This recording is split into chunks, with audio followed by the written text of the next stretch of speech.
if you think about Led Zeppelin as kind of being one of the jumping off points for what hard rock and heavy metal sort of, I think if you ask a lot of heavy metal guys who their band is, Zeppelin is kind of the gateway to that. And early Zeppelin is very much aligned with very hard electric blues that was happening. So for me, the correlation between someone like a Howling Wolf would be, it's a small step from someone like that who was playing a very aggressive form of electric blues to where you're talking about early Led Zeppelin. They were the guys that took it, made it harder, made it louder. The amps were bigger, but in essence, the sound was still American blues music. If you start looking at the solos that those guys are playing and the construct of what they're doing, there's something called a blues scale, which is a flat 3 and a flat 5 of the chord progression. Which, if you hear anyone from Stevie Ray Vaughan, Muddy Waters to B.B. King, there is that pentatonic sound of that scale,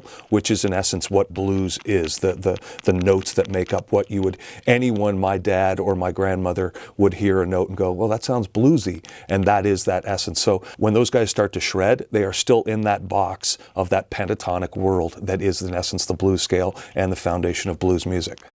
If you're talking about rock, regardless of what stage of rock music you're talking about, whether it's the early days of Chuck Berry or whether you're talking about Metallica and everything that happened in between there, blues is the foundation of that music in every way. So for me, blues is the foundation of jazz. Blues is the foundation of rock. Western music comes from blues, and it comes from those chord structures, that rhythm, and in a lot of ways lyrically, the things they were touching on with blues are what a lot of the lyrics of a lot of hard rock and music came after that. So I would think you cannot have hard rock without blues. It's a no-brainer. It's a long way from Led Zeppelin to Yngwie Malmsteen, which is, I think, which is pretty much a very a Paganini approach to playing guitar, where you have stripped out a lot of the blues and you've kind of made it so technique heavy that you're almost in a classical violin world.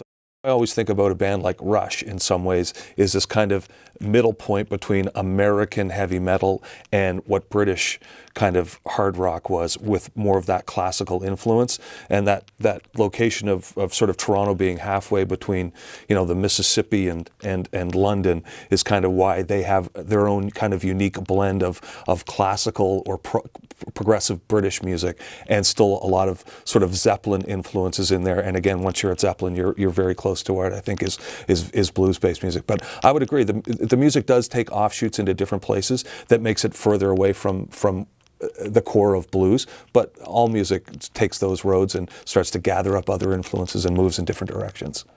People are, I think, less invested in having the music that they hear being created by human beings that are talented. That seemed to be, when I was growing up, that was the most important component, was how good is the band? Can the band play live? Can that guy sing? Can that guy play guitar? How good is that drummer?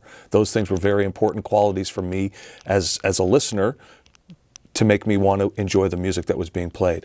That seems to be something now that people are less invested in. They don't really care if someone is playing that drum part or whether a computer is generating it. They don't care if the person they're seeing, the performer, wrote that song or whether a team of people wrote that song.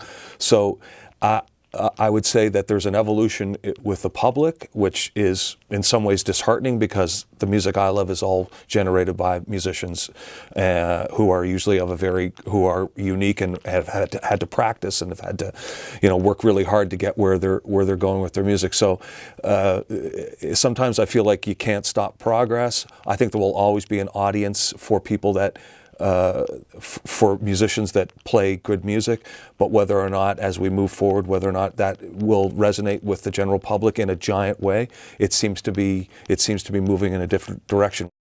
What are your thoughts on the internet and how it's changed the record industry? I think the worst part of it is it's devalued music. It's made music seem like it's worthless because you can get something for free.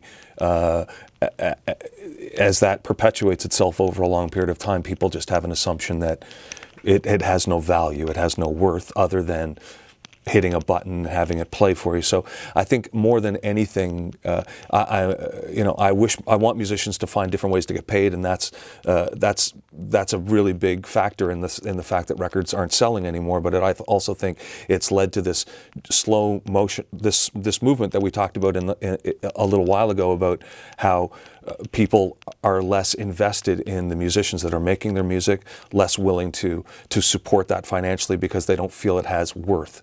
So I think when the internet came along and everything was there in front of me, I thought this was the most amazing thing that ever happened. Now, as we're 10, 15 years away from it being there, it feels like it's an all-you-can-eat buffet, and I'm getting full and I'm getting tired of eating.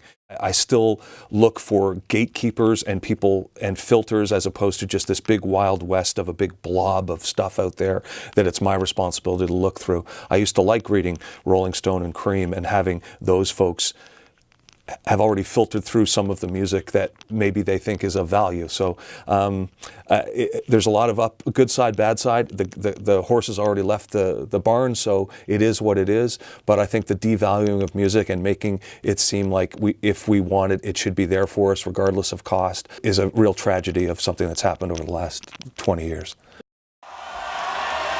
People still believe in the power of rock and roll music. Hey, thanks for watching. My name is Daniel Sarkisian. I'm an independent filmmaker from Toronto.